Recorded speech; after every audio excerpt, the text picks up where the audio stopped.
Hello everybody, welcome to the colours of knowledge. और आज हम कक्षा 10वीं के गणित में चैप्टर 5 एक्सरसाइज 5.2 में ये 14वां प्रश्न कर रहे हैं। 14 क्वेश्चन नंबर 14। प्रश्न क्या कहता है, 10 और 250 के बीच 4 के कितने गुणज है। ठीक है, ये भी एक बहुत आसान अच्छा प्रश्न है। देखिए, 4 के जो गुणज होंगे वो क्या होंगे, 4 के जो गुणज होंगे वो पूर्णांक होंगे। ठीक है, तो 10 से 250 के बीच में पूर्णांक कौन कौन है, 10, 11, 12, 13, ठीक है, 14। इस प्रकार से आप चलते जाएंगे।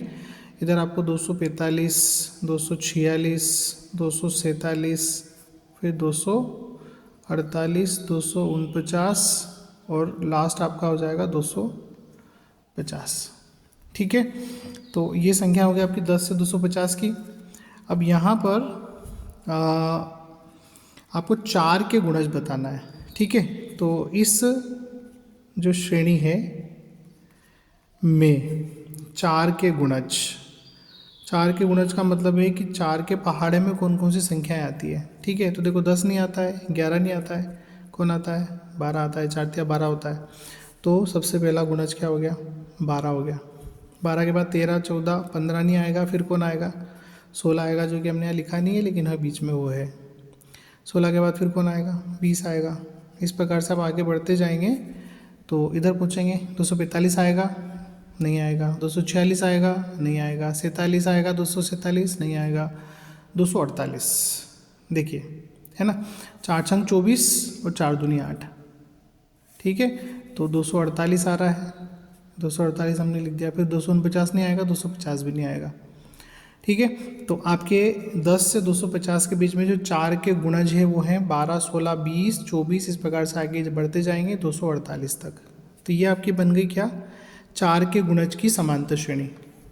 ठीक है, ये एक एपी बन गई है 4 के गुणज की। अब इसमें आपको बताना है कितने पद हैं, है ना, क्योंकि 4 के कितने गुणज है बताना है। तो इसमें कितने पद है वो बताना है। इसका मतलब ए बराबर हम ले लेते हैं 12। ठीक, डी बराबर आपको मिलेगा 16 माइनस 12, जो कि आपका आएगा 4। उसके बाद में इसमें आपको कितने गुणज ऐसे हैं जो 4 के गुणज हैं 10 से 250 के बीच में।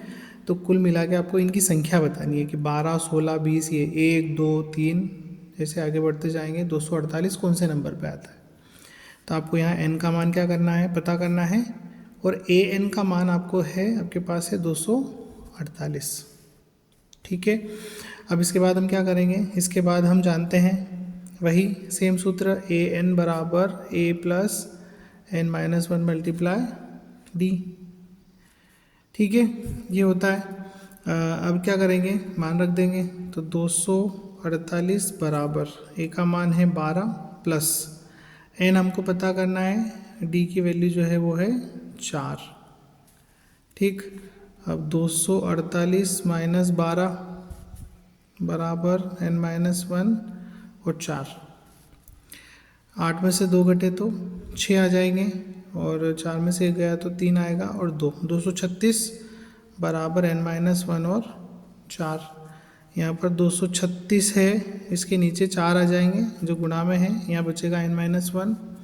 4 से इसको काटोगे आप तो होगा 4 5 20, और 3 बचेंगे, 4 9 36, मतलब कितना आ गया 59 या 59 बराबर एन माइनस 1। तो 59 प्लस 1 बराबर n, तो 60 बराबर n या n बराबर 60। ठीक है, अब n बराबर 60 आ गया। तो ये जो है पदों की संख्या है किसमें, इसमें जो हमारी समांतर श्रेणी बनी है 12, 16, 20, 4 के गुणज की जो श्रेणी है उसमें, है ना। तो इसका मतलब क्या है कि जो 100 और 250 के बीच, है ना, 4 के गुणज की संख्या कितनी है, 60 है। मतलब ऐसे कुल मिला के 60 पद हैं इस समांतर श्रेणी में। 12, 16, 20, 24, 24 के बाद 28, 32, इस प्रकार से आगे बढ़ते जाएंगे आप तो 248 तक आपको कुल मिला के ऐसे 60 पद मिलेंगे। ठीक है, तो समझ आया होगा, बहुत ही आसान है। थोड़ी सी प्रैक्टिस करें और वीडियो को लाइक करें, चैनल को सब्सक्राइब करें, मुझे सपोर्ट करें। Thank you.